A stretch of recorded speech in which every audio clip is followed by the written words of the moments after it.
ಒಮ್ಮೆ ಕಾಡಿನ ಅಂಚಿನಲ್ಲೊಂದು ಬಾತುಕೋಳಿಯ ಕುಟುಂಬವಿತ್ತು.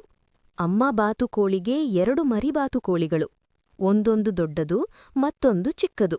ದೊಡ್ಡ ಮರಿಯು ಉತ್ತಮವಾಗಿ ಹಾರಾಡಲು, ಆಹಾರ ಹುಡುಕಲು ಕಲಿತಿದ್ದರಿಂದ ಅದು ಬೆಳಿಗ್ಗೆ ಬೆಳಿಗ್ಗೆ ಕಾಡಿನೊಳಗೆ ಆಹಾರ ಹುಡುಕಲು ಹೋಗುತ್ತಿತ್ತು.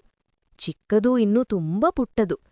ಆದ್ದರಿಂದ ಒಂದು ದಿನ ಅಮ್ಮ ಬಾತುಕೋಳಿ ಚಿಕ್ಕ ಮರಿಯನ್ನು ಬುಟ್ಟಿಯಲ್ಲಿಟ್ಟುಕೊಂಡು ಆಹಾರ ಹುಡುಕಲು ಹೊರಟಳು. ಹೋದ ಹಾದಿಯಲ್ಲಿ ಅಕಸ್ಮಾತ್ ಅವರಿಗೆ ದೊಡ್ಡ ಮರಿಯೇ ಎದುರಾದಿತು.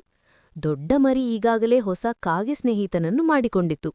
ಅವೆರಡೂ ತುಂಬ ಹತ್ತಿರದ ಸ್ನೇಹಿತರಾದ್ದರಿಂದ ಜೊತೆಯಾಗಿ ಆಹಾರ ಹುಡುಕುತ್ತಾ ಮಾತುಕತೆ ಮಾಡುತ್ತಿದ್ದರು. ಅಮ್ಮ ಬಾತುಕೋಳಿ ತನ್ನ 2 ಮಕ್ಕಳನ್ನು ನೋಡಿ ಖುಷಿಪಟ್ಟಳು. ಹಾಗೆ ತಾನೂ ಕೂಡ ಮಾತನಾಡುತ್ತಾ ನಿಂತಳು.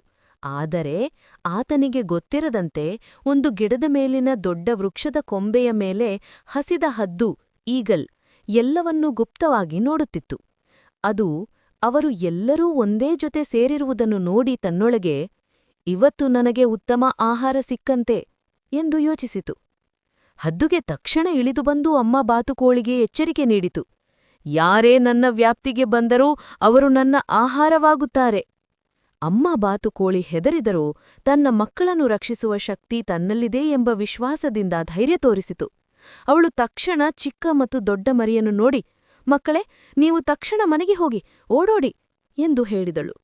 ಮರಿ ಬಾತುಕೋಳಿಗಳು ತಮ್ಮ ತಾಯಿಯ ಮಾತು ಕೇಳಿ ಕಾಗೆಯ ಜೊತೆ ಭಯದಿಂದ ಮನೆ ಕಡೆ ಓಡಿದರು. ಈ ಮಧ್ಯ ಹದ್ದು ಬಿರುಗಾಳೆಯಂತೆ ಅಮ್ಮ ಬಾತುಕೋಳಿಗೆ ಮೆಲುಕು ಹಾಕಿತು. ಅಮ್ಮ ಬಾತುಕೋಳಿ ತನ್ನ ಮಕ್ಕಳಿಗಾಗಿ ಪ್ರಾಣವನ್ನೇ ಪಣವಾಗಿಟ್ಟು ಹದ್ದುಗೆ ಎದುರಾಗಿ ಅವಳು ಹೊಡೆದು ಬಾರಿಸಿ ತನ್ನ ಮಕ್ಕಳನ್ನು ಕಾಪಾಡುವ ಪ್ರಯತ್ನ ಮಾಡಿದರು. ಆದರೆ ಹದ್ದು ತುಂಬ ಬಲವಾದದ್ದು.